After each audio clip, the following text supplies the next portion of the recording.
Olá, meu nome é Maurício Pérez e hoje vou fazer uma introdução à propriedade industrial, um tema essencial para a advocacia empresarial moderna. Cada vez mais, empresas competitivas como Xerox e Microsoft estão fazendo da propriedade industrial uma de suas grandes fontes de renda.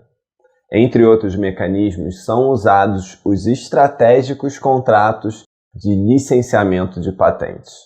Por isso, se você é empresário, gestor, diretor de empresa ou simplesmente uma pessoa inovadora, não deixe de entender um pouco sobre o assunto. Por outro lado, se você é um advogado ou advogada empresarial ainda mais atuante em negócios, saiba do incrível valor estratégico da propriedade industrial. Fechar uma tecnologia em uma caixa dentro da empresa não é muitas vezes a melhor opção. Tecnologia tem que ser levada para o mundo, de forma a se aproveitar o mais plenamente possível os retornos financeiros do capital investido em pesquisa e desenvolvimento.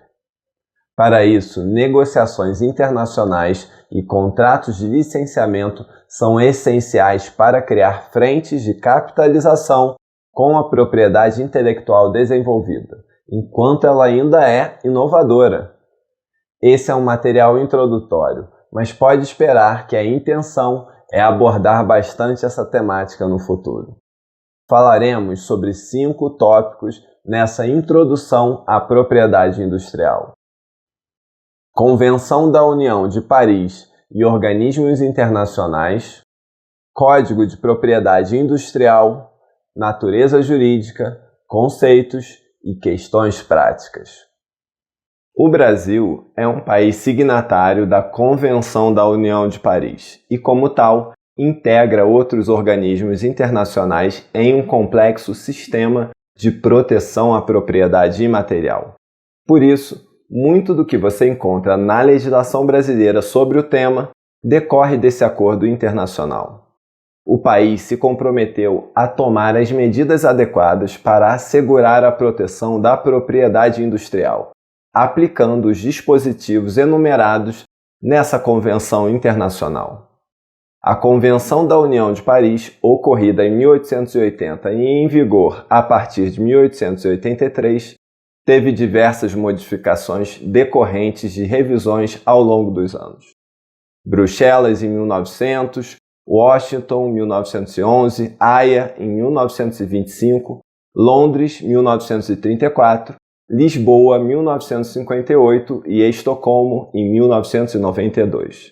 Atualmente, esse sistema vem ampliando cada vez mais a segurança internacional das propriedades industriais, de forma que mais de 170 países são signatários da União de Paris. O Brasil integra ainda outros organismos internacionais de proteção à propriedade imaterial. Vamos abordar rapidamente os mais importantes.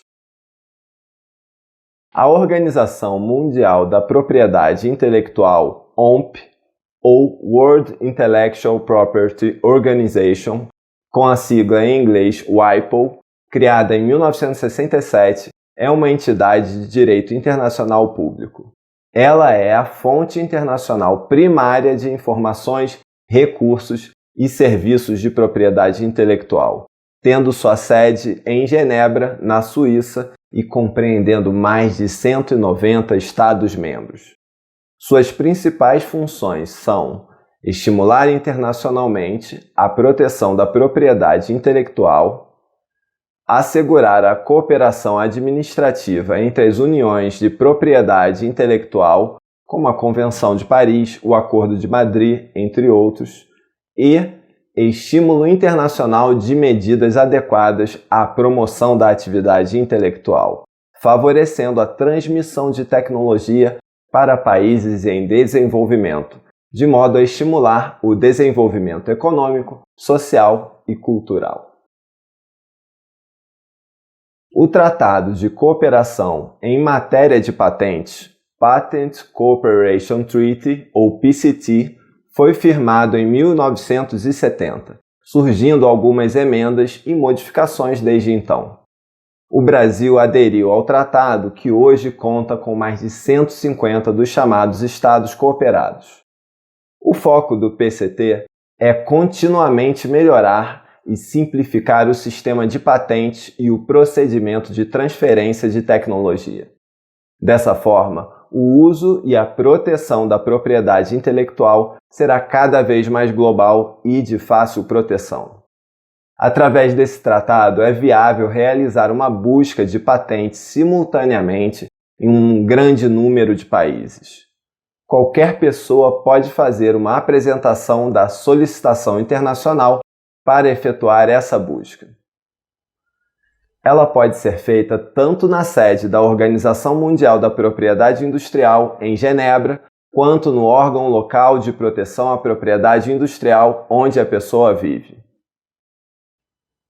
Vamos falar brevemente sobre o Código de Propriedade Industrial e o formato de defesa dos bens incorpóreos por ele protegidos. É muito importante que o advogado empresarial, no meio da revolução tecnológica que o mundo vive, compreenda como funciona e como ajudar seus clientes a ter o retorno de seus investimentos. Por isso, é um tema que tinha que ser tratado nessa introdução à propriedade industrial. A Lei 9.279 de 96, conhecida no meio como Código de Propriedade Industrial, define 5 modelos de atuação que podem ser utilizados pelo detentor de propriedade intelectual: concessão de patentes de invenção e de modelos de utilidade, concessão de registro de desenho industrial, concessão de registro de marca de produto ou serviço, de marca de certificação e de marca coletiva,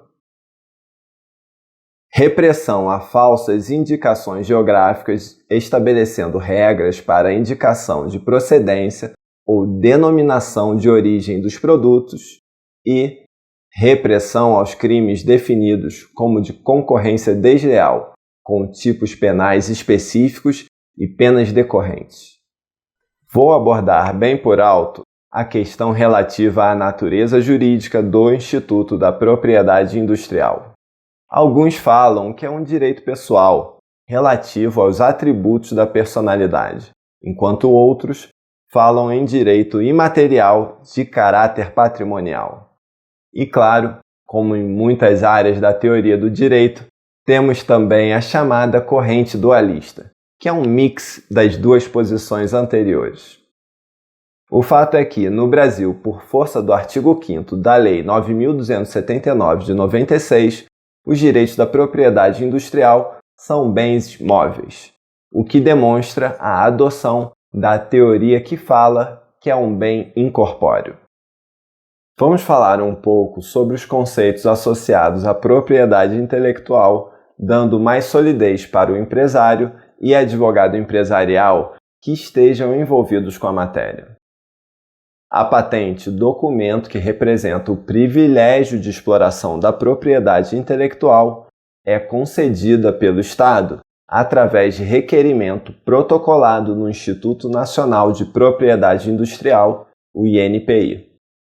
Ou seja, para que o direito se forme efetivamente, é necessária a obtenção dele através de ato estatal. Ela é concedida a partir de 2 modalidades de direitos gerados pela criação humana: a invenção, que é o ato humano de criação original, lícito, não compreendido no estado da técnica e suscetível de aplicação industrial, e o modelo de utilidade, conhecido como pequena invenção, que é o objeto de uso prático ou parte deste, não compreendido no estado da técnica, suscetível de aplicação industrial, que apresente nova forma ou disposição, envolvendo ato inventivo que resulte em melhoria funcional no seu uso ou em sua fabricação, nos termos da Lei de Propriedade Industrial, artigo 9º, cumulado com artigo 11º. Vou falar por alto sobre algumas questões práticas que estão nesse mercado da propriedade industrial. Ele é cheio de detalhes, e é importante entender um pouco das estratégias que estão envolvidas nessa dinâmica. O fato é que, convenhamos, pesquisa e desenvolvimento de tecnologia não é algo barato. Envolve, em geral, muita gente e, por vezes, diversos anos ou, dependendo, décadas, para amadurecer uma inovação para levar ao mercado. Ter uma boa noção de ROI, o conhecido retorno sobre investimento, é importantíssimo para organizar cronograma, prioridades e metas de curto, médio e longo prazos. Sem critérios, é bem comum ver equipes querendo alcançar objetivos mais ambiciosos do que suas forças, financeiras ou mentais, podem suportar. O empresário ou pesquisador, em certas situações, é um acadêmico e não conhece como funcionam as dinâmicas complexas que envolvem o setor de tecnologia, tanto nacional quanto internacionalmente. Sabem desenvolver o projeto, mas não gostam de lidar com a dinâmica que surge depois disso. E como eu sempre digo, não lidar com algo ou não ter uma estratégia também é uma estratégia, mas não é uma particularmente boa. Vou falar rapidamente sobre o licenciamento, pois não consigo preparar o material sobre propriedade industrial sem mencionar esse fantástico caminho para a empresa ou pessoa inovadora. O advogado empresarial competente precisa informar seus clientes sobre esse contato, que pode ser extremamente lucrativo. O contrato de licenciamento empresarial é aquele que permite que outras empresas, através de uma remuneração, explorem a propriedade intelectual. Essa remuneração pode ter várias estruturas diferentes. Por exemplo, pagamento único, logo no início do contrato, para exploração por período fixo, pagamento por produto vendido ou serviço prestado, pagamento por contrato firmado por parte do licenciado, pagamento anual ou mesmo uma complexa mistura de todas essas opções. Enfim, tudo depende do mercado explorado, digamos, um licenciamento para exploração do mercado da União Europeia. O empresário brasileiro, às vezes, não persegue essa opção, pois está muito focado no mercado nacional.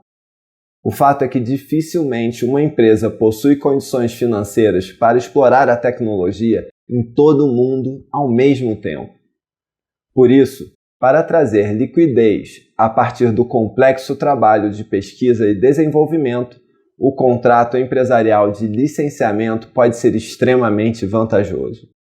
Além disso, ajuda a divulgar a tecnologia e testar modelos diferentes de abordagem de mercado com ela. Vou falar um pouco sobre algumas situações comuns no setor de desenvolvimento de patentes. Você as encontra principalmente envolvendo pessoas que são novas em formulação de estratégias de mercado ou simplesmente não atuam na área de propriedade industrial. Eu já vi gente dizendo que não vale a pena patentear, pois no Brasil é muito difícil proteger uma propriedade intelectual. Outra coisa que ocorre bastante é o desenvolvimento de uma patente mal elaborada, internacionalmente conhecida como patente fraca. Patentes como essas têm alta chance de serem invalidadas caso venham a ser desafiadas ou podem ser de difícil proteção judicial, seja no Brasil, seja no exterior. Tem gente que patenteia um sistema projetando sua aplicação em uma situação concreta, sem se restringir ao objeto específico da patente, para formatar uma patente forte. Claro que muitas dificuldades decorrem de pessoas complicadas. Às vezes, um parceiro empresarial não quer que você patenteie o resultado de sua pesquisa, mas ele pode estar se preparando para fazê-lo. Em outras situações, um contrato de vesting pode estar limitando os rendimentos e a participação de um dos envolvidos, que acaba trabalhando praticamente de graça. Contrato de vesting é, simplificadamente, aquele que modela a relação entre uma pessoa e uma startup, atribuindo para a pessoa participação na empresa após determinada meta. Enfim, tem muitas situações diferentes além dessas que eu já tive a oportunidade de constatar ao longo dos anos.